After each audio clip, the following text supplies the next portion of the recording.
Road ప్రమాదాల నివారణకు సమాజంలోని ప్రతి ఒక్కరూ బాధ్యతగా కృషి చేయాలని దేవరకొండ డీఎస్పీ ఎంవి శ్రీనివాసరావు పిలుపునిచ్చారు. పోలీస్ శాఖ హెచ్ఎంసీ డ్యాన్స్ స్టూడియో ఆధ్వర్యంలో నిర్వహించిన రోడ్ సేఫ్టీ అవగాహన సదస్సులో ఆయన ముఖ్య అతిథిగా పాల్గొని మాట్లాడారు.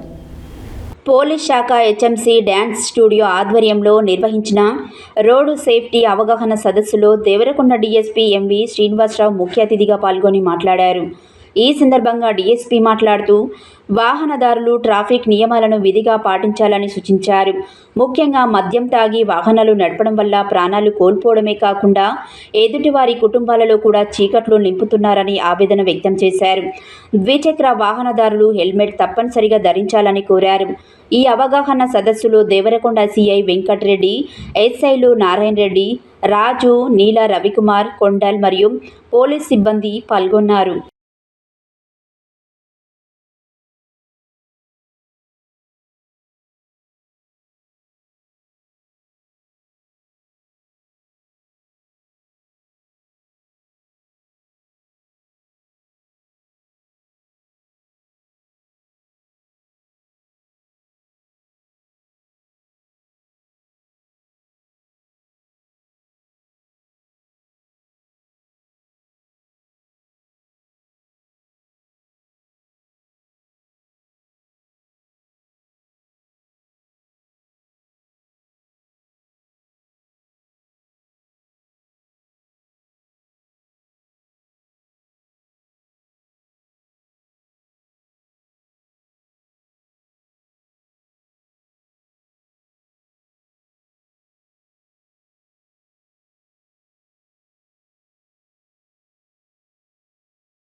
ఇక్కడ డిస్టర్బ్ చేయొద్దు వాళ్ళని, ఎవరిని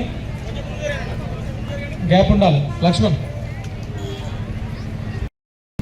ప్రతిరోజు ఎన్నో అవేర్నెస్ కార్యక్రమాలు చేస్తున్నప్పటికీ కూడా ప్రజల్లో మార్పు రానంత వరకు మనం ఎన్ని కార్యక్రమాలు చేసినా వృధాయం. కాబట్టి మా యొక్క పోలీసు వారి విజ్ఞప్తి ఏంటంటే, అన్నిటికంటే ప్రాణం చాలా విలువైనది. మన ప్రాణం ఉంటేనే మనం ఏదైనా చేయగలుగుతాం. కాబట్టి ముఖ్యంగా మనము ఖచ్చితంగా హెల్మెట్ ధరించే వాహనం నడపాలి. 2, డ్రింక్ చేసి వాహనం నడపొద్దు అని చెప్తున్నాం. అదేవిధంగా ట్రాఫిక్ నిబంధనలు పాటించమని చెప్తున్నాం. ప్రతిరోజు మేము ఎన్నో కార్యక్రమాలు చెప్తున్నాం. నో హెల్మెట్ నో పెట్రోల్ అది కార్యక్రమం చేసినాం. ఎలైవ్ జాగ్రత్తగా వెళ్ళాలి, మళ్ళా ప్రాణంతో తిరిగి రావాలి అనే కార్యక్రమాలు నల్గొండ జిల్లా మా ఎస్పీ గారి ఆధ్వర్యంలో ఎన్నో కార్యక్రమాలు చేపట్టాం. దానిలో భాగంగా ఈరోజు మన యొక్క హెచ్ఎంసీ డ్యాన్స్ ఆధ్వర్యంలో ఈరోజు చిన్నారులో మంచి డ్యాన్స్ కార్యక్రమం చేయడం జరిగింది. అది కూడా ట్రాఫిక్ నియమ నిబంధనల మీద హెల్మెట్ పెట్టుకోకపోతే ఏమవుతుంది, తాగి నడిపితే ఏమవుతుంది, రూల్స్ ఫాలో కాకపోతే ఎలా జరుగుతుంది, ఏమవుతుంది, దాని ఒక కాన్సిక్వెన్సెస్ ఎలా ఉంటాయి అనే మీద మంచి కార్యక్రమం నిర్వహించడం జరిగింది.